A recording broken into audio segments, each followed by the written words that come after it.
அனைவருக்கும் astrology temple ஜோதிடர் ரவி ரங்கசாமியின் அன்பு வணக்கம். நாம் தற்போது 2024 வருடம் அக்டோபர் மாதம் 9ஆம் தேதி வக்ரகதியில் உலவ ஆரம்பிக்கின்ற குரு பகவான் 2025 வருடம் பிப்ரவரி மாதம் 4ஆம் தேதி வரை சுமார் 118 நாட்கள் வக்ரகதியில் உலவும்போது ரிஷபராசினருக்கு எந்த மாதிரியான பலாபலன்கள் நடைமுறைக்கு வரும் என்பதை அனுமானம் செய்வோம். தற்போதைய குருவானவர் ரிஷப வீட்டில் வக்ரகதியில் உலவ ஆரம்பித்து சில டிகிரிகள் பின்னோக்கி நகர்ந்து அந்த ரிஷப வீட்டிலேயே வக்ர நிவர்த்தி அடைந்து பிறகு நேர்கதியில் உலவ ஆரம்பிக்கிறார். தற்போதைய குரு வக்ரம் என்பது ரிஷப வீட்டிற்குள்ளாகவே வக்ரகதியில் உலவி வக்ர நிவர்த்தி அடைந்து நேர்கதியில் உலவ ஆரம்பிக்கிறார்.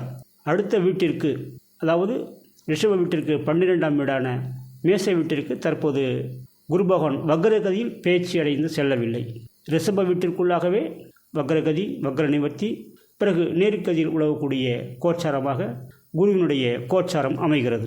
கிரகங்கள் நேர்கதியில் உலவும் போது ஒரு வகையான பலன்களும் வக்ரகதியில் உலவும் போது வேறு வகையான பலன்களும் தருவதைப் போல கிரகங்கள் ஒவ்வொரு வீட்டிலும் வெவ்வேறு நிலையில், அதாவது மூல திரிகோண யோகத்திலும் உச்ச யோகத்திலும் ஆட்சி யோகத்திலும் நட்பு யோகத்திலும் சமம் என்கிற பலன் தரக்கூடிய யோகத்திலும் பகை என்கிற வகையில் பலன்கள் தரக்கூடிய நிலையிலும் நீச்சம் என்கிற நிலையிலும் இப்படியாக 7 வகை நிலைகளில் வெவ்வேறு வீடுகளில் கிரகங்கள் உலவும். அந்த வகையில் தற்போதைய குரு பகவான் ரிஷப வீட்டில் பகை என்கிற நிலையில் உலவுகிறார். 7 வகை நிலைகளில் உலவி கிரகங்கள் தரக்கூடிய பலன்களை 100% பங்கீடு செய்யும் போது பகை என்கிற நிலையில் கிரகங்கள் உலவும் போது குறைந்தபட்சம் 14% முதல் அதிகபட்சம் 28% பலன்கள் தரக்கூடியதாக கணக்கீடாக அமைகிறது, பங்கீடாக அமைகிறது. எனவே தற்போது குரு பகவான் குறைந்தபட்சம் இந்த 14% முதல் அதிகபட்சம் 28% மட்டும்தான் பலன்களை தருவாரா என்று கேள்வி எழுந்தால், அதிகபட்சம் 28% என்பதை விடவும் கூடுதலான யோக பலன்களை தரக்கூடியவராகவும் 100% யோக பலன்களை தரக்கூடியவராகவும் குரு பகவான் உலவுகிறார்.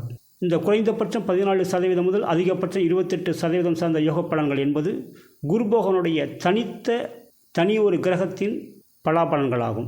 அதே நேரத்தில் குரு பகவானுடன் சேர்ந்து உலவக்கூடிய கிரகம், குரு பகவானுடைய பார்க்கக்கூடிய கிரகம், மற்ற சில ஜோதிட யோக விதிகளின்படி குரு பகவான் 100% யோக பலன்களை தரக்கூடிய வாய்ப்புகளும் தற்போதைய வக்ரகதி கோச்சாரத்தில் இருக்கிறது.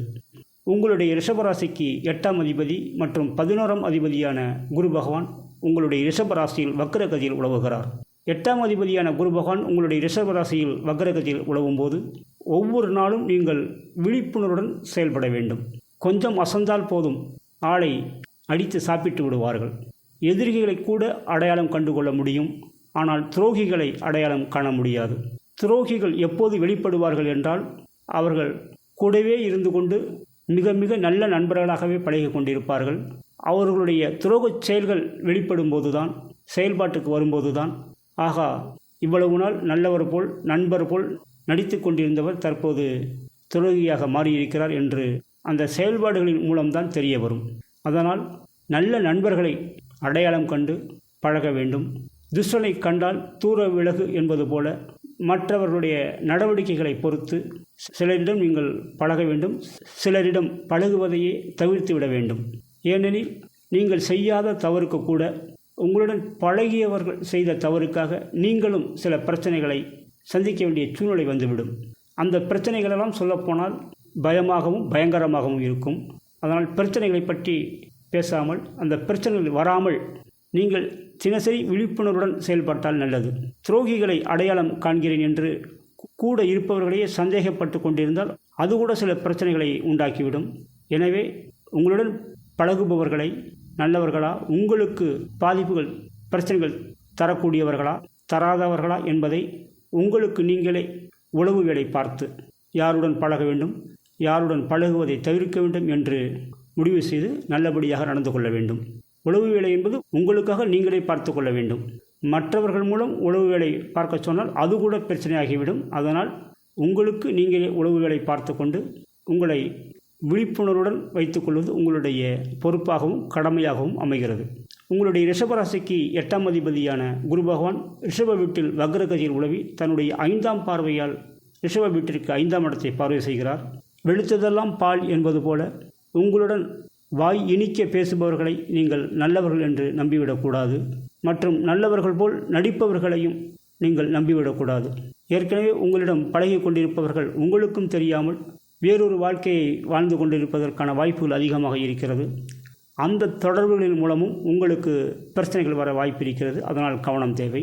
அதேபோல் இதுவரை முன்பின் தெரியாதவர்கள் புதிதாக உங்களிடம் பழக வந்தாலும் நட்பு பாராட்ட வந்தாலும் அவர்களையும் உடனே ஏற்றுக்கொள்ளாமல் அவர்களுடைய முன்பின் பழக்க வழக்கங்களை தொடர்புகளை ஆராய்ந்து அவர்களுடைய பழக்கத்தை நீங்கள் தொடர வேண்டும் அல்லது விட்டுவிட வேண்டும். ஏனெனில் மற்றவர்கள் செய்த தவறுக்கு கூட நீங்கள் பொருளாதார இழப்பை சந்திக்க வேண்டியிருக்கும் அல்லது நேர இழப்பை சந்திக்க வேண்டியிருக்கும். அதனால் பார்த்து பார்த்து பழக வேண்டும். அடுத்து ரிஷபராசிக்கு 8ஆம் அதிபதியான குரு பகவான் ரிஷப வீட்டில் வக்ரகதியில் உலவி தன்னுடைய 7ஆம் பார்வையால் ரிஷப வீட்டிற்கு 7ஆம் இடமான விருச்சிக வீட்டை பார்வை செய்கிறார். நட்பு சார்ந்த வகையில் ஒருவர் பொறை இருவர் நட்பு என்பது போல உங்களுக்கு நலம் விரும்பிகளாக உள்ள நண்பர்களை நீங்கள் தக்க வைத்து கொள்ள வேண்டும். உங்களுக்கு கெடுதல் செய்யக்கூடிய நண்பர்களுடன் சேர்த்து நன்மை செய்யக்கூடிய நண்பர்களையும் நீங்கள் ஒதுக்கிவிடக்கூடாது. கணவன் மனைவி வாழ்க்கைக்குள் விட்டு கொடுத்து போக வேண்டும். ஏற்கனவே உள்ள பிரச்சனைகளை பேசி தீர்த்து கொள்ள வேண்டும். நடைமுறையில் உள்ள பிரச்சனைகளை பேசி தீர்க்காமல் அப்படியே சும்மா விட்டிருந்தாலும் அது பெரிய பிரச்சனையாகி கூடுதல் பிரச்சனைகளை உண்டு பண்ணிவிடும். மற்றொரு வகையில் கணவன் மனைவிக்குள் புதிதாக எதுவும் பிரச்சனைகள் எழாத அளவிற்கு உடனுக்குடன் பேசி தீர்த்து கொள்ள வேண்டும். விட்டு கொடுத்து செல்ல வேண்டும்.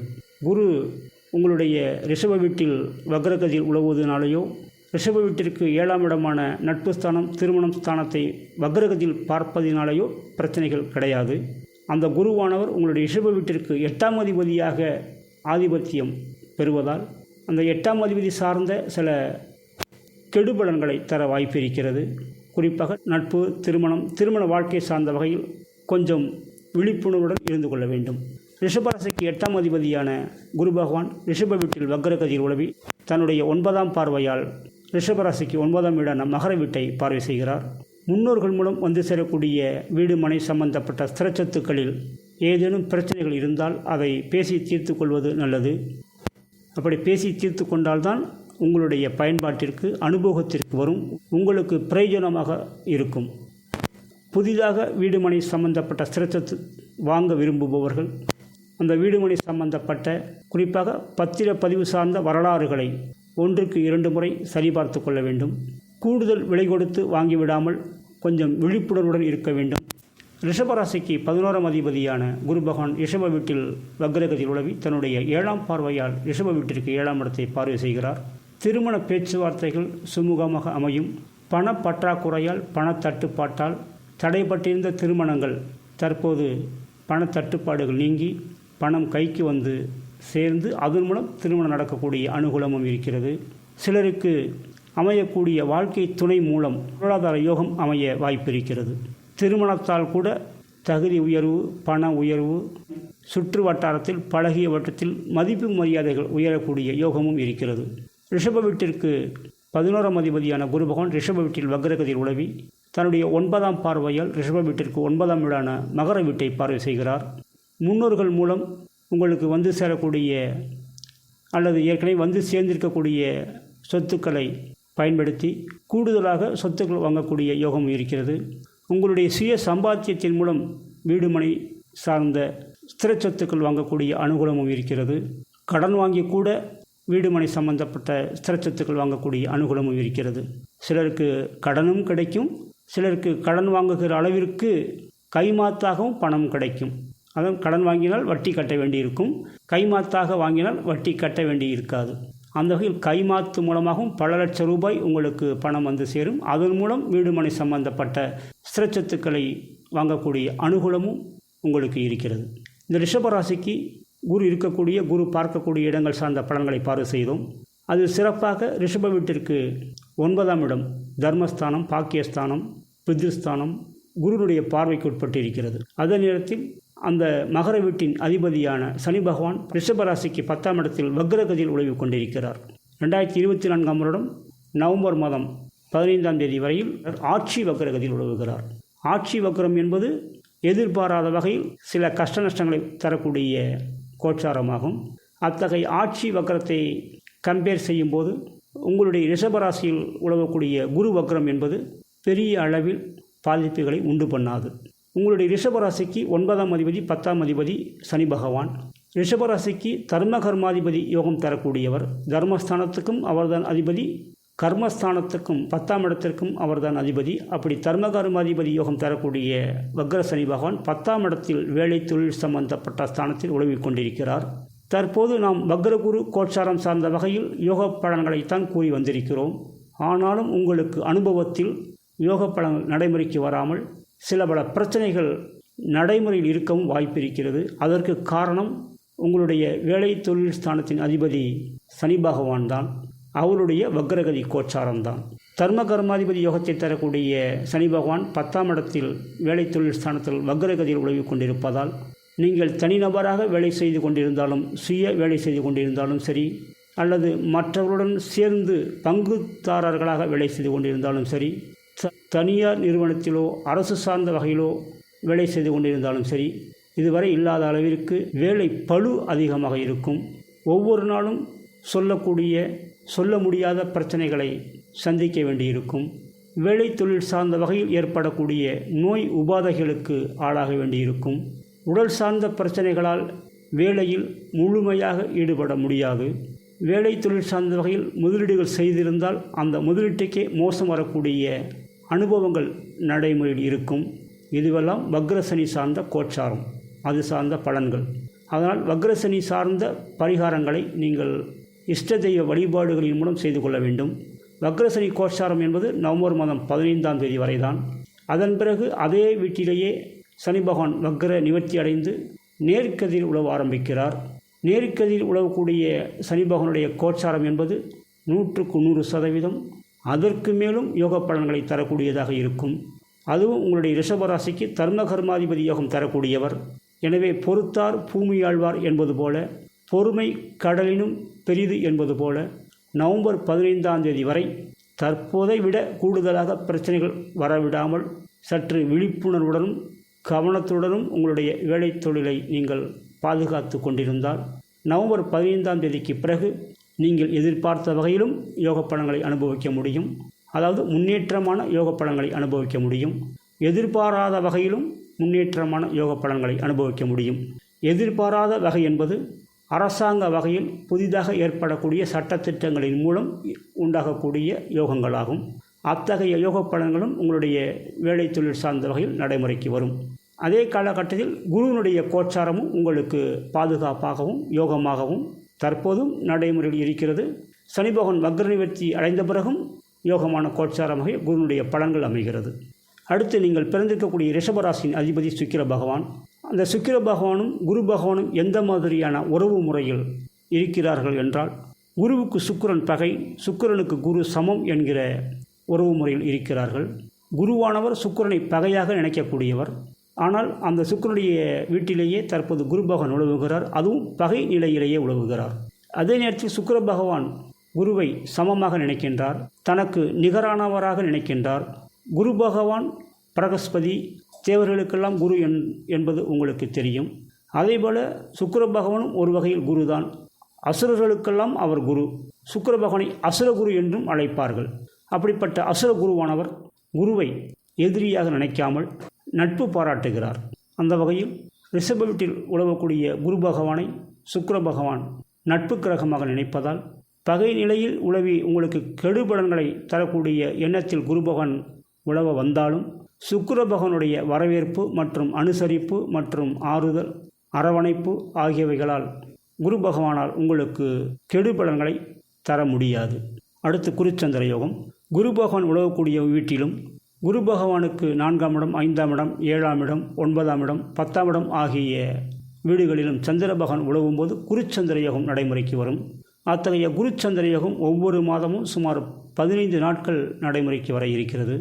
அத்தகைய குருச்சந்திர யோகம் உங்களுடைய ரிஷப ராசியிலும் நடைமுறைக்கு வரும். மற்றும் ரிஷப வீட்டிற்கு யோகமான ஸ்தானங்களான 4ஆம் இடம், 5ஆம் இடம், 7ஆம் இடம், 9ஆம் இடம், 10ஆம் இடம், அதாவது கேந்திர திரிகோண ஸ்தானங்களுக்கு உட்பட்டு நடைமுறைக்கு வருகிறது. அந்த வகையில் குருச்சந்திர யோக நாட்கள் நடைமுறையில் இருக்கும்போது தெளிவாக சிந்தித்து முடிவெடுப்பீர்கள். உங்களுக்காகவும் நீங்கள் முடிவெடுத்துக் கொள்வீர்கள். உங்களை நம்பி வந்து உங்களிடம் ஆலோசனை கேட்பவர்களுக்கும் நீங்கள் நல்லபடியாக ஆலோசனை கூறி, ஆறுதல் கூறி, அவர்களுக்கு முன்னேற்றத்திற்கு வழிகாட்டுவீர்கள். எப்பேற்பட்ட இக்கட்டான சூழ்நிலைகள் வந்தாலும் அதை சமயோசிதமாக கையாளக்கூடிய யோகமும் இருக்கிறது. இதில் குறிப்பாக சொல்ல வேண்டுமென்றால் உங்களுடைய சிந்தனை, ஆலோசனை ஆகியவைகள் எல்லாம் உங்களை விடவும் மற்றவர்களுக்கு யோகமாக அமையும். வேலை தொழில் சார்ந்த வகையில் உங்களுக்கு ஒர்க் அவுட் ஆகாது. மற்றபடி குடும்பம் சார்ந்த வாழ்க்கையிலும் சுற்று வட்டாரம் பழகிய வட்டத்தில் மதிப்பு மரியாதைகளை மேனேஜ்மெண்ட் செய்வதிலும் நல்லபடியாக கையாள முடியும். அடுத்து கஜகேசரி யோகம். குரு பகவானும் சந்திர பகவானும் ஒரே வீட்டில் உலவி தரக்கூடிய யோகம் கஜகேசரி யோகமாகவும், குரு சந்திர யோகத்தை விடவும் ஒருபடி மேலே, பலபடி மேலே யோகங்களை, உயர்தரமான யோகங்களை, உன்னதமான நற்பலன்களை, வாழ்வியல் அனுபவங்களை தரக்கூடியது கஜகேசரி யோகமாகும். அதிகாரம், அந்தஸ்து, முன்னேற்றம், தகுதி உயர்வு, அபரிமிதமான முன்னேற்றம், டபுள் ப்ரொமோஷன், ட்ரிபிள் ப்ரொமோஷன் ஆகியவைகளெல்லாம் தரக்கூடியது கஜகேசரி யோகமாகும். அத்தகைய கஜகேசரி யோகம் உங்களுடைய ராசியிலேயே நடைமுறையில் இருக்கிறது. குறிப்பாக ஒவ்வொரு மாதமும் சுமார் 2.5 நாட்கள் அந்த கஜகேசரி யோகம் நடைமுறைக்கு வரும். மற்ற வீடுகளில் கஜகேசரி யோகம் நடைமுறைக்கு வந்து தரக்கூடிய பலாபலன்களை விட உங்களுடைய ராசியில் உழவும் போது கஜகேசரி யோகம் சார்ந்த பலாபலன்கள் என்பது 100% மேலான யோக பலன்களை தரக்கூடியதாகும். ஏனெனில் ரிஷப வீட்டில் சந்திர பகவான் உச்ச யோகத்துடன் உழவுவதால் 100% அதற்கு மேலும் யோக பலன்களை தரக்கூடியதாக அமைகிறது கஜகேசரி யோகம். இதனால் வரை நீங்கள் உழைத்து வந்த உழைப்புக்கு உரிய அங்கீகாரம் கிடைக்கக்கூடிய யோகமான காலகட்டமாகும். சில பேர் தங்களுடைய சொந்த வேலையை தவிர மற்ற பல பொதுநல சேவைகளிலும் பண ரீதியாகவும் நேரம் ரீதியாகவும் ஒதுக்கி வேலை செய்திருப்பார்கள். அவர்களுக்கெல்லாம் மதிப்பு மரியாதை வரக்கூடிய யோகமான நேரமாகும். சிலர் அல்லும் பகலும் அயராது உழைத்து அந்த உழைப்புக்கேற்ற அரசு அங்கீகாரத்தை பெறக்கூடிய அனுகூலமான நேரமாகும். நேரடியாகவோ மறைமுகமாகவோ அரசாங்க சார்ந்த, அதிகாரம் சார்ந்த பதவிகளை அனுபவிக்கக்கூடிய யோகமும் இந்த கஜகேசரி யோகத்தின் மூலம் நடைமுறைக்கு வரும். இந்த கஜகேசரி யோகம் என்பது ரிஷப வீடு 3.20 டிகிரி உள்ள ஒரு கால எல்லையில் குருவும் சந்திரனும் சேர்ந்து உழவக்கூடிய ஒரு யோகமாகும். இந்த கால எல்லைக்குட்பட்டு, அதாவது 3.20 டிகிரிகளுக்கு உட்பட்டு குருவும் சந்திரன் உழவும் போது கஜகேசரி யோகம் நடைமுறைக்கு வரும். அதே நேரத்தில் குருவும் சந்திரனும் 1 டிகிரி மற்றும் 2 டிகிரிகளுக்குள் உழவும்போது கிரக யுத்தமும் நடைமுறைக்கு வந்து விடுகிறது. கிரக யுத்தம் என்பது கெடுபலன்களை தரக்கூடிய யோகமாகும். எனவே காலண்டர், பஞ்சாங்கங்களை பார்த்து ரிஷப வீடு சார்ந்த நட்சத்திரங்களை கண்காணித்து கஜகேசரி யோகம் நடைமுறைக்கு வரக்கூடிய கால நேரத்தையும் கிரக யுத்தம் நடைமுறைக்கு வரக்கூடிய கால நேரத்தையும் கணித்து ஆராய்ந்து கஜகேசரி யோக நேரங்களில் யோக பலன்கள் சார்ந்த விஷயங்களில் சாதனை முயற்சிகளில் நீங்கள் ஈடுபடலாம். கிரக யுத்தம் சார்ந்த நேரத்தில் பிரச்சனைகளை சமாளிக்க வேண்டும். புதிதாக பிரச்சனைகள் ஏற்பட்டு விடாமல் சமயோசிதமாக செயல்பட வேண்டும். சாதாரணமாகவும் விழிப்புணர்வுடன் இருக்க வேண்டும். கூடுதல் கவனம் கொடுத்தும் விழிப்புணர்வுடன் இருக்க வேண்டும் கிரகயுத்த நேரங்களில். அடுத்து குருவை பொறுத்தவரை குருமங்கள யோகம் என்பதும் நடைமுறைக்கு வரும். அதாவது குரு இருக்கக்கூடிய வீட்டில் செவ்வாய் இருப்பது மற்றும் குரு இருக்கக்கூடிய வீட்டிற்கு 4ஆம் இடம், 5ஆம் இடம், 7ஆம் இடம், 9ஆம் இடம், 10ஆம் இடங்களில் செவ்வாய் இருப்பது இது குருமங்களம் யோகம் சார்ந்த பலன் தரக்கூடிய ஒரு அமைப்பாகும். அத்தகைய குருமங்களம் யோகம் சார்ந்த அமைப்பு என்பது தற்போதைய குரு வக்ர கோச்சார காலகட்டத்தில் கிடையாது, நடைமுறைக்கு வரவில்லை. அடுத்து பரிவர்த்தனை யோகம். உங்களுடைய ரிஷபராசியில் குரு பகவான் உழைவு கொண்டிருக்கிறார். அதே நேரத்தில் குரு பகவானுடைய சொந்த வீடான தனுசு வீட்டில், உங்களுடைய ரிஷப வீட்டிற்கு 8ஆம் வீடான தனுசு வீட்டில் சுக்கிர பகவான், உங்களுடைய ராசி அதிபதி சுக்கிர பகவான் உழவுகிறார். இது குரு சுக்கிர பரிவர்த்தனை யோகம் என்ற கணிப்பாக அமைகிறது. 2024ஆம் வருடம் நவம்பர் மாதம் 7ஆம் தேதி முதல் டிசம்பர் மாதம் 2ஆம் தேதி வரை சுமார் 26 நாட்கள் இந்த குரு சுக்கிர யோகம் நடைமுறைக்கு வருகிறது. குருவும் சுக்கிரனை பொறுத்தவரை தங்களுக்குள் 6ஆம் வீடு, 8ஆம் வீடுகளில் அமர்ந்து சஷ்டாஷ்டக பரிவர்த்தனை யோகமாக அமைகிறது. அந்த சஷ்டாஷ்டகம் என்பது உங்களுடைய ரிஷபராசி தனுசு வீடாக அமைவதால் உங்களுடைய ரிஷபராசிக்கும் அது சஷ்டாஷ்டக யோக பரிவர்த்தனையாகவே அமைகிறது. 8ஆம் அதிபதி குரு உங்களுடைய ரிஷப வீட்டில் வக்ரகதியில் உழவுவது என்பது சில பிரச்சனைகளை தரும் என்றாலும் சற்று ஆறுதலாக உங்களுடைய ரிஷப வீட்டின் அதிபதி சுக்கிரன் 8ஆம் இடத்தில் உழவும்போது பரிவர்த்தனை யோகத்துக்கு உட்பட்டு உழவுவதால் அந்த பரிவர்த்தனை தேதிகளில் குருவின் மூலம் எந்தவித பாதிப்புகளும் ஏற்படாமல் முன்னேற்ற பலன்களை நீங்கள் அனுபவிக்க முடியும். யார் உங்களுக்கு கெடுதல் செய்ய வேண்டும் என்று நினைத்து கொண்டிருந்தார்களோ அவர்களாலேயே உங்களுக்கு நல்லது நடக்கும். உங்களுடைய எதிரிகள் உங்களை சரணடைவார்கள். உங்களை விட்டு போன அதிகாரங்கள் உங்களை தேடி சேரும். அதாவது உங்களுக்கு அந்த பதவி பட்டங்கள் திரும்ப வரும். புதிதாக பதவி பட்டங்கள், பதவி உயர்வுகள், சம்பள உயர்வுகள் எதிர்பார்த்து கொண்டிருப்பவர்களுக்கு சம்பள உயர்வு, பதவி உயர்வு எல்லாம் நல்லபடியாக கிடைக்கும். இந்த பரிவர்த்தனை யோக காலகட்டத்தை தேதிகள் வாரியாக நாம் அட்டவணைப்படுத்தி இருக்கிறோம். அதை இந்த வீடியோவில் உள்ள அட்டவணையின் மூலம் நீங்கள் தெரிந்து கொள்ளலாம். இப்படி சிறப்பான ஒரு பரிவர்த்தனை யோகம் நடைபெற்று முடிந்த பின் மற்றும் ஒரு பரிவர்த்தனை யோகமும் உங்களுடைய ராசி நடைமுறைக்கு வருகிறது. அதுவும் உங்களுடைய ரிஷப வீட்டின் அதிபதியான சுக்கிர பகவானும் ரிஷப வீட்டில் உலகக்கூடிய குரு பகவான் சார்ந்த பரிவர்த்தனை யோகமாகும். அதாவது மீன வீட்டின் அதிபதியான குரு பகவான் உங்களுடைய ரிஷப வீட்டில் உலவுகிறார். உங்களுடைய ரிஷப வீட்டின் அதிபதியான சுக்கிர பகவான் மீன வீட்டில் உங்களுக்கு லாபஸ்தானத்தில், வருமானம், லாபம், சேமிப்பு சம்பந்தப்பட்ட ஸ்தானத்தில் தன்னுடைய உச்ச வீட்டில் சுக்கிர பகவான் உலவுகிறார். ஏற்கனவே சொன்ன தனுசு சுக்கிரன் ரிஷபகுரு சார்ந்த பரிவர்த்தனை யோகத்தை விடவும் பல மடங்கு யோக பலன்களை கூடுதலாக தரக்கூடிய பரிவர்த்தனை யோகமாக மீன சுக்கிரன் ரிஷபகுரு சார்ந்த பரிவர்த்தனை யோகம் அமைகிறது. ஆள்பலம், பணபலம், படைபலம் உண்டாக வாய்ப்பிருக்கிறது. இந்த பரிவர்த்தனை யோக காலகட்டம் என்பது 2025 ஜனவரி 28ஆம் தேதி முதல் குரு வக்ர நிவர்த்தி அடையக்கூடிய பிப்ரவரி மாதம் 4ஆம் தேதி வரை சுமார் 8 நாட்கள் நடைமுறையில் இருக்கிறது. அதற்கு மேலும் இந்த குரு சுக்கிரன் பரிவர்த்தனை யோகம் நடைமுறையில் இருக்கிறது. நாம் ஒரு காலகட்டத்தை நிர்ணயம் செய்து கொண்டு, குறிப்பாக குரு வக்ர கோச்சார காலகட்டத்தை நிர்ணயம் செய்து கொண்டு பலன்கள் சொல்லிக் கொண்டிருப்பதால் பிப்ரவரி 4ஆம் தேதி என்று முடிவு சொல்கிறோம். இந்த 8 நாட்களும் வருமானம், லாபம், சேமிப்பு சார்ந்த வகையில் கூடுதல் யோகங்களை அனுபவிக்க முடியும். வராதிருந்த வருமானம் வரும். சிலருக்கு புதிதாக சம்பள உயர்வுகள் நடைமுறைக்கு வரும். சிலர் ஏற்கனவே ரெகுலராக பார்த்து வந்த வேலையை விட கூடுதலாக ஏதாவது ஒரு வேலைகள் பார்த்து அதன் மூலமும் சில சம்பள வருமானங்களை அனுபவிக்க முடியும். வேலை தொழில் சார்ந்த வகையில் முதலீடு செய்துள்ளவர்களுக்கு கூடுதல் லாபம், குறிப்பாக எதிர்பார்த்த லாபமும் அமையும். எதிர்பார்க்காத வகையில் அதிர்ஷ்டம் என்கிற வகையில் கூடுதல் லாபமும் வந்து சேர வாய்ப்பிருக்கிறது. சேமிப்புகள் மிகச் சரியாக பயன்படும். சின்ன மீனை போட்டு பெரிய மீனை பிடிக்கக்கூடிய வகையில் வேலை தொழில் சார்ந்த வகையில் சிறப்பாக முதலீடு செய்து பல மடங்கு யோக பலன்களை, லாபங்களை அனுபவிக்கக்கூடிய, அதற்கான முன் திட்டமிடல்களை செய்யக்கூடிய காலகட்டமாக இந்த குரு சுக்கிரன் பரிவர்த்தனை யோக காலகட்டம் நடைமுறைக்கு வரும். அடுத்து கிரகங்கள் ராசி மண்டலத்தில் உலவும்போது அஸ்தமனமான நிலையிலும் உதயமாகி ஒளி வீசுகின்ற நிலையிலும் உலவுவார்கள். தற்போதைய குரு வக்ர கோச்சார காலகட்டத்தில் குரு பகவானானவர் வக்ரகதியில் உலவும்போது உதயமான ஒளி வீசும் நிலையிலேயே உலவுகிறார், அஸ்தமனம் ஆகவில்லை. அடுத்து ரிஷப வீடு சார்ந்த முக்கியமான பலன்களான வேலை தொழில் சார்ந்த வகையில் அனுமானிக்கும் போது வேலை தொழில் சார்ந்த 10ஆம் இடமான கும்ப வீட்டை செவ்வாய் பகவான் 3ஆம் இடத்தில் இருந்து கொண்டு பார்வை செய்கிறார். ரிஷப வீட்டிற்கு 3ஆம் வீடு என்பது கடக வீடு. கடக வீட்டில் செவ்வாய் பகவான் நீச்சம் என்கிற நிலையிலும், நீச்சப்பங்க ராஜயோகம் என்கிற நிலையிலும், நீச்ச பரிவர்த்தனை யோகம் என்கிற நிலையிலும் உலவி மற்றும் நேர்கதியிலும் வக்ரகதியிலும் உலவி சுமார் 94 நாட்கள் தன்னுடைய 8ஆம் பார்வையால் கும்ப வீட்டை, உங்களுடைய வேலை தொழில் ஸ்தானத்தை பார்வை செய்கிறார். செவ்வாயானவர் உங்களுடைய ரிஷப வீட்டிற்கு 7ஆம் அதிபதி, 12ஆம் அதிபதியாகி 3ஆம் இடத்தில் உலவுகிறார். இதில் 12ஆம் அதிபதி 3ஆம் இடத்தில் உலவும்போது விபரீத ராஜயோகம் சார்ந்த பலன்களையும் தருகிறார்.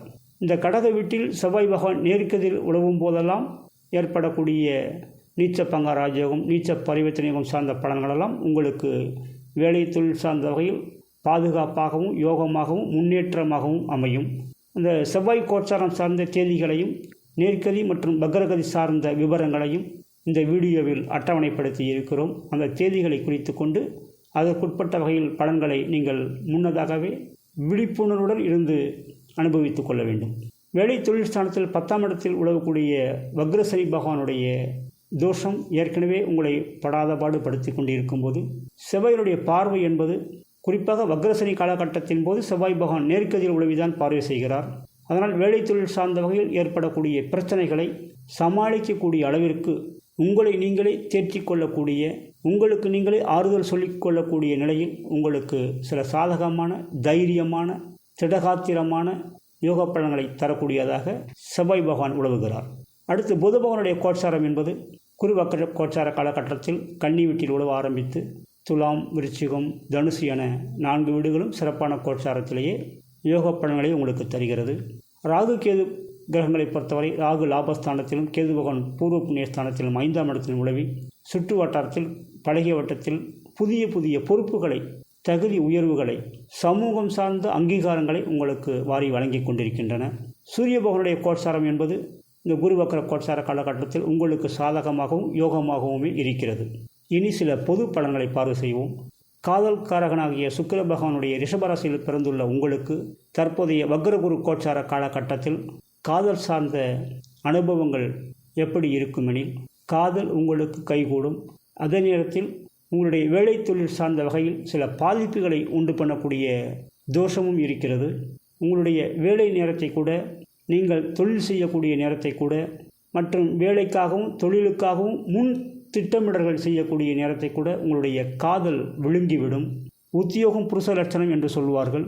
ஆனால் அந்த உத்தியோகத்தையே கூட செய்ய விடாமல் உங்களுடைய காதல் உங்களுடைய வேலை நேரத்தை பாழாக்கிவிடும். வேலை தொழிலை பற்றி சிந்திப்பதை விட காதலை பற்றி சிந்தித்து உங்களுடைய நேரத்தை வீண் விரயம் செய்ய வாய்ப்பு இருக்கிறது. அப்படி வேலை தொழில் நேரத்தை எல்லாம் ஒதுக்கிவிட்டு காதலுக்காக நீங்கள் டைம் ஸ்பெண்ட் பண்ணும்போது அந்த காதல் உங்களுக்கு உண்மையாக இருக்கிறதா என்றால், உண்மையாக இருக்கிறது என்று ஆணித்தரமாக கூற முடியவில்லை. நீங்கள் வேலை நேரம் தொழில் நேரத்தை எல்லாம் விட்டுவிட்டு காதல் செய்து கொண்டிருப்பீர்கள். ஆனால் உங்களுடைய காதல் துணையோ டைம் பாஸுக்காக உங்களை காதல் செய்து கொண்டிருப்பார். இதை நீங்கள் உங்களுடைய அனுபவத்திலேயே நீங்கள் உணர்ந்து கொள்ள முடியும். அல்லது யாருக்கும் தெரியாமல் உங்களுக்கு நீங்களாகவே உளவு வேலை செய்து கொண்டால், உங்களுடைய காதல் துணையை கண்காணித்தால், அவர் டைம் பாஸுக்காக உங்களை காதல் செய்வதும் உங்களுடைய வேலை நேரத்தை தொழில் நேரத்தை அபகரித்து கொள்வதும் உங்களுக்கு தெரிய வரும். காதல் செய்வது தவறில்லை. ஆனால் அந்த காதலால் உங்களுக்கு பிரயோஜனமா என்பதை நீங்கள் அறிந்து கொள்ள வேண்டும், புரிந்து கொள்ள வேண்டும். அடுத்து, திருமணம் எதிர்பார்த்து கொண்டிருப்பவர்களுக்கு நல்லபடியாக திருமணம் நடக்கும். திருமணத்தை பொறுத்தவரை ஒரு சிக்கல் என்னவென்றால், வேலை தொழில் சார்ந்த விஷயங்களால் திருமணம் தள்ளிப்போகும், தடைபடும், தாமதமாகும். முடிவு பெற்ற சில திருமண பேச்சுவார்த்தைகள் கூட தடைபட வாய்ப்பிருக்கிறது. அதாவது தற்போதைய நிலையிலேயே வேலை தொழில் சார்ந்த வகையில் அந்த இடத்தில் அதே துறையில் தொடர வேண்டும் என்று நினைத்து கொண்டிருப்பவர்களுக்கு திருமணத்தின் மூலம் அந்த வேலை மாற்றம், தொழில் மாற்றம், வேலை தொழில் சார்ந்த இடமாற்றம், சம்பளம் சார்ந்த விஷயங்களெல்லாம் மாறும் என்று நிலை வரும்போது அந்த மாற்றத்தை ஏற்றுக்கொள்ளாதவர்கள் அல்லது உடனடியாக ஏற்றுக்கொள்ள மனமில்லாதவர்கள், அப்படிப்பட்டவர்களுக்கு திருமண தடையும் தாமதம் ஏற்பட வாய்ப்பிருக்கிறது. அதனால் வேலை தொழில் சார்ந்த மாற்றத்துக்குட்பட்டு திருமணம் சார்ந்த ஏற்பாடுகள் உடனடியாகவும் திருமணத்தில் முடியும், தள்ளிப்போகவும் வாய்ப்பிருக்கிறது. இதை நீங்கள் சமயோசிதமாகத்தான் மற்றும் எதிர்கால திட்டமிடல்களை அனுசரித்து திருமண பேச்சுவார்த்தையை நல்லபடியாக நடத்தி கொள்ள வேண்டும். புத்திரபாக்கியம் எதிர்பார்ப்பவர்களுக்கு நல்லபடியாக புத்திரபாக்கியம் உண்டாகும். மேற்கல்வி படிப்பவர்களுக்கு எதிர்பார்த்த இடத்தில் எதிர்பார்த்த துறையில் மேற்கல்வி கிடைக்கும். சிலருக்கு படிக்கும்போதே தொழிற்கல்வி அல்லது வேலை பார்த்து கொண்டே படிப்பது, அதாவது பார்ட் டைம் வேலை பார்த்து கொண்டே படிப்பது, இப்படிப்பட்ட அனுகூலங்களெல்லாம் சிலருக்கு நடைமுறைக்கு வர வாய்ப்பிருக்கிறது. கல்வியா மேற்கல்வியா அல்லது வேலை தொழிலா என்று முடிவுக்கு வரும்போது கல்வி மற்றும் மேற்கல்வியை விட்டுவிட்டு கூட சிலர் வேலை தொழிலுக்கு வர வாய்ப்பிருக்கிறது. ஆனால் அந்த வேலை தொழிலால் தற்போது தற்காலிக பலன்கள் தானே ஒழிய எதிர்காலத்துக்குரிய நிரந்தர பலன்கள் யோகங்கள் கிடையாது.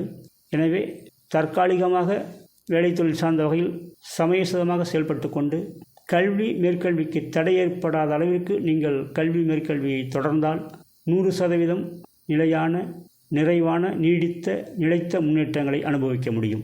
கலைத்தொழிலை பொறுத்தவரை ஒவ்வொரு நாள் அனுபவமும் உங்களுக்கு எதிர்காலத்திற்கு பிரயோஜனப்படும். ஒரு நாள் உங்களுடைய உழைப்புக்கேற்ற ஊதியம் நல்லபடியாக வந்து சேரும். மற்றொரு நாள் உங்களுடைய உழைப்புக்கு மீறிய ஊதியம் நல்லபடியாக வந்து சேரும். மற்றொரு நாள் உங்களுடைய உழைப்புக்கேற்ற ஊதியம் அரைகுறையாக வந்து சேரும். மற்றொரு நாள் வராமல் கூட போகும். அன்றைய நாள் உங்களுக்கு உழைப்பு சார்ந்த அனுபவம் தான் உங்களுக்கு பாடமாக பயனாக அமையும். எனவே நீங்கள் ஒவ்வொரு நாளும் உழைத்து கொண்டே இருங்கள், வேலை தொழிலை செய்து கொண்டே இருங்கள்.